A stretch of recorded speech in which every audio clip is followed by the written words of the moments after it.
गया था। फिर मैं आऊं, फिर मैं आपको कारगुजारी सुनाऊं, आप फिर मेरी तश्कील फरमा दे, क्योंकि हमारा अकीदा हयातुन नबी सल्लल्लाहु अलैहि वसल्लम का है। खुदाए पाक की कसम उठा के वजीरों अमीरों कह रहा हूं, मैं आखिरी से 1-2 दिन पहले हुजूर सल्लल्लाहु अलैहि वसल्लम के रोजानों पर सलामी के लिए गया, व्हील चेयर कोई जल्दी से मेरी आगे को ले गया, अल्लाह अकबर, मुझे मौलाना पता ही ना लगा कि मैंने सलाम किया कि नहीं किया। मैंने यूं करके पीछे मुड़ के देखा, मेरी जुबान से जो लफ्ज निकला मैं आपको सुना रहा हूं। मैंने कहा या रसूलल्लाह, इन्नी बेवफाइयां चंगियां नहीं होंदियां। अल्लाह अकबर। मैंने कहा कमली वाले फेरा ही मरवा दिया, सलाम कबूल नहीं किया। यकीन जानो बावजू बैठा हूं, अपनी बात का जामिन हूं। इसने यूं करके मेरी व्हील चेयर पे खींची और आप सल्लल्लाहु अलैहि वसल्लम के मवाजा शरीफ के साफ हुज़ूरात के सामने कर दी। मैं तकरीबन 6 से 7 मिनट कमली वाले से राजो न्याज की बातें करता रहा, मैं दुखड़े सुनाता रहा, वहां से सलाम के जवाब लेता रहा।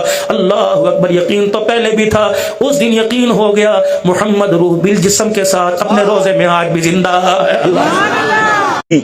झूठ बोल बोल के देवबंदी फंडे रहे, उसका मैं 5-6 मन का वजन है उसका। अगर हलाल होता तो कुर्बानी पे जबरदस्त उसकी कीमत होती, लेकिन है बिल्कुल हराम। खतीब है और शक्ल पलीत की। कहते हैं मैं नबी पाक के रोजे पे गया और मैं आखे या रसूल अल्लाह, इन बेवफाइयां चंगियां नहीं होंदियां। नबी पाक को बेवफा कह रहा है खिनजीर, और ये देवबंदी खिनजीर है, बरेलवी की बात नहीं।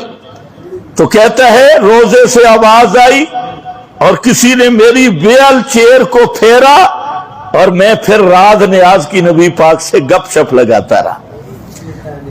कई देर तक गपशप लगाई वहां रोजे पे। अब ऐसे खनाजीर हैं और कहते हैं जी हम देवबंदी हैं।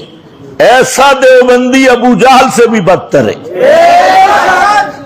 देवबंदी है तो जमीयत उलमा इस्लाम में दाखिला ले ले, देवबंदी है, एक लेबल बन गया, हम देवबंदी है। देवबंदी है तो क्या नाहनु अबनाउल्लाह। यहूदी यही कहते थे हम अंबिया की औलाद हैं, सालेहीन की औलाद हैं, लिहाजा हमें हर चीज की इजाजत मिल गई।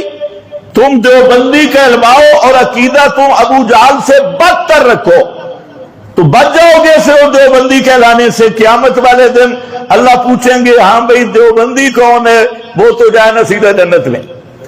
वाह वाह, ये देवबंद तो कल बने, आज तूने मेयार बनाया फलाना देवबंदी ते फलाना बरेली ते फलाना आले हदस ते फलाना फलाना। ये तेरे हाथ पे घड़े हुए फिरके।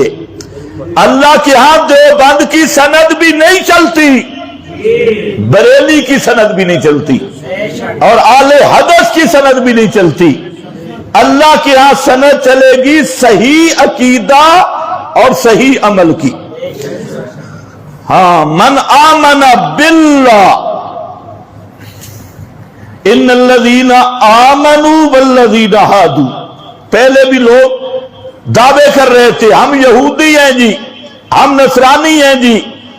अल्लाह ने फरमाया इन अलकाब से कुछ नहीं बनेगा। इन्नल्लज़ीना आमनू वल्लज़ीना हादू वन्नसारा वस्साबीन। फरमाया जो मर्जी अलकाब रखवा लो, बड़े बड़े नाम कहलवा लो। आज के जमाने में देवबंदी ते बरेली ते फलाना जो मर्जी कर लो। उस जमाने में यहूदी ते नसरानी ते मक्का वाले मुशरिक ते फलाना। फरमाया कोई भी तुम अलकाब रखवा लो, इन लकब इन नामों से निजात नहीं होगी। निजात होगी मन आमना बिल्लाह, जो हकीकतन ईमान लाएगा, सच्चा ईमान लाएगा, मुखलिस होकर ईमान लाएगा, उसकी निजात होगी। व अमला सालेहन, अमल साले करेगा। ईमान बिल्लाह ये भी उन्वान, अकीदा भी सही होगा, अमल भी सही होगा। देवबंद को उसने सारी जिंदगी देखा ही नहीं और किसी और फिरके को उसने कभी सुना ही नहीं, लेकिन अकीदा किताब और सुन्नत के मुताबिक अमल मोहम्मद मुस्तफा सल्लल्लाहु अलैहि वसल्लम आपके उसवे हसना के मुताबिक, तो वो आदमी होगा। फरमाया ये है कि जिन पर कोई खौफ भी नहीं होगा, कोई गम भी नहीं होगा, बेगम होकर जन्नत में जाएंगे।